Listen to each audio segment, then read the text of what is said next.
जय श्री कृष्णा, जय गौ माता। हमारे धर्म ग्रंथों में, हमारे शास्त्रों में गौ माता की सेवा करने के अनेक प्रकार बताए गए हैं। तो उसमें विशेष 3 प्रकार बताए गए हैं: मानसी सेवा, तनुजा सेवा और वित्तजा सेवा। प्रथम, मानसी सेवा। गौ माता के प्रति मन में प्रेम भाव प्रकट होना, गौ माता की कथाएं श्रवण करना, गौ स्मरण करना, गौ माता का सायं और प्रातः में स्मरण करना, गौ माता के भजन का गान करना, गौ माता की कथा जो हमने श्रवण की है उसी कथा के बारे में, उसी प्रसंग के बारे में अन्य भक्तों को श्रवण कराना, अन्य भक्तों को बताना कि आज हमने ये गौ माता की कथा श्रवण की है कि पहले जो महाराज जी है वो गौ माता की कथा बहुत सुंदर कर रहे हैं। गौ माता के अनेक प्रसंग आते हैं, गौ माता के और कृष्ण भगवान के, प्रभु श्री राम के, भगवान शंकर के अनेक प्रसंग आते हैं जिसमें हमें ज्ञात होता है कि गौ माता को हर भगवान ने, प्रत्येक देवता ने, प्रत्येक देवी देवताओं ने, प्रत्येक ग्रंथों ने अपना आराध्य माना है। तो इसी प्रकार से हम गौ माता की मानसी सेवा कर सकते हैं, क्योंकि गौ माता के कथा प्रसंग को, गौ माता की कथा को आज आपने श्रवण किया और उसी कथा या प्रसंग के बारे में यदि आपने अन्य भक्तों को बताया है तो वो भक्त भी यदि गौ माता की सेवा करने लगता है, वो भक्त भी यदि गौ माता की कथा को श्रवण करने लगता है और कथा श्रवण करने से जो उसके जीवन में परिवर्तन आते हैं, उसके जीवन में जो सात्विकता आती है, उसके हृदय में जो गौ माता के प्रति, प्रभु के प्रति प्रेम भाव प्रकट होता है और वो गौशाला जाकर यदि गौ माता की सेवा करता है तो उसकी प्रेरणा और उसका पुण्य आपको भी प्रदान होता है।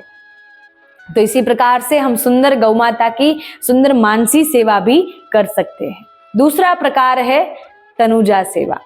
गौशाला जाकर हम अपने तन से जो सेवा करते हैं उसको तनुजा सेवा कहते हैं। हमारे हाथों से गौ माता के शरीर को सहलाना, गौ माता के श्री अंग को सहलाना, उनको भोजन कराना, उनको जल प्रदान करना, उनके लिए हमारे तन से जो भी हम कष्ट लेते हैं, हमारे हाथों से, हमारे चरणों से, हमारे नेत्रों से, हमारे कर्णों से जो भी हम उनके द्वारा सेवा करते हैं वो तनुजा सेवा कहलाती है। अर्थात हम चरणों से चलकर यदि गौ सेवा करने जाएंगे, गौशाला जाएंगे तो वो भी तनुजा सेवा है। हम हमारे हाथों से यदि गौ माता के श्री अंग को सहलाएंगे, उनको भोजन कराएंगे, उनको जल प्रदान करेंगे, वो भी तनुजा सेवा है, वो भी गौ माता की अनन्य सेवा है। हम हमारे कर्णोद्वार से गौ माता की कथा को श्रवण करेंगे और उससे हमारे हृदय में जो अनन्य प्रेम भाव प्रकट होगा वो भी गौ माता की अनन्य सेवा है। हमारे नेत्रों से हम गौ कथा को देखेंगे, श्रवण करेंगे, गौ माता को देखेंगे, गौ सेवा को देखेंगे, प्रभु और गौ माता की लीलाओं को देखेंगे। हमारे नेत्रों से जो हम वांचन करेंगे, जो भी हम गौ कथा, गौ प्रसंग का वांचन करेंगे, वो भी एक प्रकार से गौ माता की तनुजा सेवा है। और तृतीय सेवा है वित्तजा सेवा। अर्थात हमारा खूब मन है कि हम गौ माता की सेवा करें, हम तन से गौ माता की सेवा भी कर सकते हैं पर करने नहीं जा पा रहे हैं तो हम वित्त अर्थात धन गौ माता की सेवा में रंचक मात्र धन प्रदान करके, कुछ नहीं तो कुछ नहीं, मात्र गौ माता की सेवा में 1 रुपया प्रदान करके हमारी गौ माता की सेवा हम कर सकते हैं, क्योंकि वो हमारी माता है, क्योंकि वो हम सबकी माता है। विष्णु धर्मोत्तर पुराण में बताया गया है, गावो विश्वस्य मातरः। गौ कोई एक व्यक्ति की नहीं, गौ कोई एक कुल की नहीं, गौ माता कोई एक कुटुंब की नहीं, कोई एक परिवार की नहीं, कोई एक देश की नहीं, कोई एक राष्ट्र की नहीं, कोई एक गांव की नहीं। गौ माता प्रत्येक मनुष्य की माता है, गौ माता समस्त विश्व की माता है। और हम यदि विश्व में आते हैं तो गौ माता हमारी भी माता है। तो इसी प्रकार से गौ माता की मानसी सेवा, तनुजा सेवा और वित्तजा सेवा करने से हमें प्रभु के प्रेम की अनन्य प्राप्ति होती है, क्योंकि प्रभु का प्रेम हर किसी को प्राप्त नहीं हो सकता। जो मनुष्य प्रभु के प्रेम को प्रेम करता है उसी को प्रभु का अनन्य प्रेम प्रदान होता है। और प्रभु का सौ प्रथम प्रेम है गैया मैया, क्योंकि उन्होंने अपने मुख से सौ प्रथम उच्चारण भी गौ माता का किया था। बाल कृष्ण ने अपने मुख से सौ प्रथम उच्चारण नंद बाबा का नहीं, यशोदा मैया का नहीं, देवकी माता का नहीं, वसुदेव पिता का नहीं, परंतु अपने मुख से सौ प्रथम शब्द, अनन्य शब्द हम कह सकते हैं कि गैया का किया था। गैया शब्द का उच्चारण उन्होंने किया था। तो ये सोचने की बात है, विचार करने की बात है कि हमारे प्रभु को गैया मैया अत्यंत प्रिय है। कितनी प्रिय है कि उन्होंने सर्वप्रथम अपने मुख से ही गैया बोला। उन्होंने अपने संपूर्ण जीवन काल में ही गौ माता की सेवा की है। कभी हमें गौदोहन करते दिखते हैं, कभी हमें गौचारण करके दिखते हैं, कभी हमें माखन चुराते हुए दिखते हैं। क्या वो सच में माखन की चोरी करने जाते थे? जिनका हृदय, जिन भक्तों का हृदय, जिन भक्तों का मनोभाव कोमल होता है, माखन की तरह श्वेत और सुंदर होता है, माखन की तरह कोमल होता है, उन्हीं भक्तों का भाव चुराने के लिए प्रभु माखन चुराने जाते थे। और गोपियों के मन के मनोरथ की पूर्ति के लिए प्रभु उनके घर पर माखन चुराने जाते थे।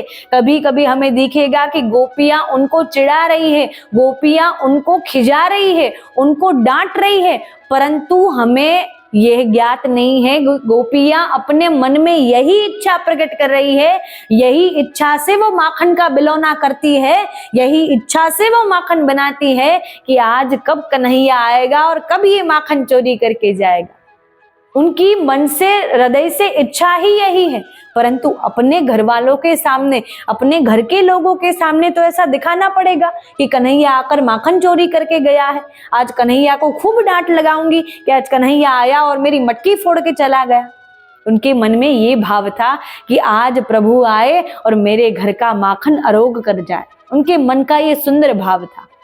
तो इसीलिए प्रभु उनके घर माखन चोरी करने नहीं, परंतु गोपियों के मन के मनोरथ की पूर्ति करने के लिए जाते थे।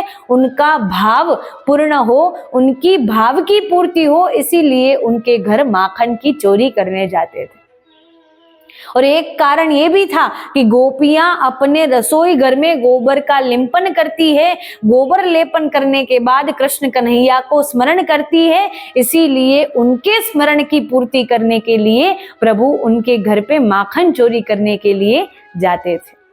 तो इसी प्रकार हम गौ माता की सेवा करके केवल गौ माता की सेवा नहीं कर रहे, गौ माता की सेवा करके हम हमारे इष्ट देवी देवताओं को प्रसन्न कर रहे हैं।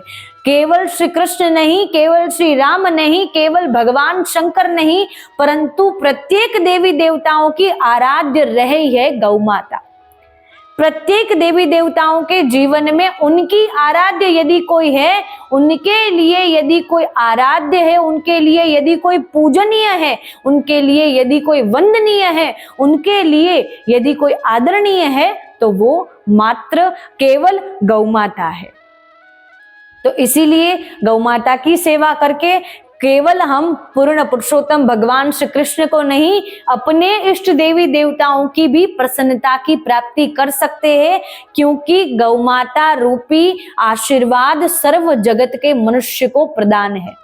गौ माता कोई पशु नहीं, कोई प्राणी नहीं, परंतु प्रत्येक जीव को प्रदान हुआ वरदान है। भगवान ने प्रत्येक जीव को वरदान रूपी, आशीर्वाद रूपी गौ माता प्रदान की है, भेंट रूपी गौ माता को प्रदान किया है कि गौ माता की सेवा करके ही मनुष्य अपने सर्व इच्छाओं, मनोकामनाओं को पूर्ण कर सकता है। मनुष्य अपने जीवन में जो इच्छा प्रकट करे वो पा सकता है। गौ माता इतनी सामर्थ्यवान है, इतनी प्रिय है, हमारी इतनी पूजनीय है, इतनी आदरणीय है कि हम उनकी सेवा करेंगे, हम उनकी रंचक मात्र सेवा करेंगे, हम उनकी सूक्ष्म से सूक्ष्म सेवा करेंगे, गौ माता हमें अधिक से अधिक फल प्रदान करेंगी। तो इसी प्रकार से हम गौ माता की सेवा करते रहें। गौ माता की सेवा के लिए अन्य भक्तों को भी प्रेरित करिए। गौ माता की कथा श्रवण करते रहिए। गौ कथा श्रवण करने के लिए अन्य भक्तों को भी प्रेरित करिए, जिससे आपको अनन्य पुण्यों की प्राप्ति होगी। गौ माता अवश्य आपका कल्याण करेंगी। जय श्री कृष्णा, जय गौ माता।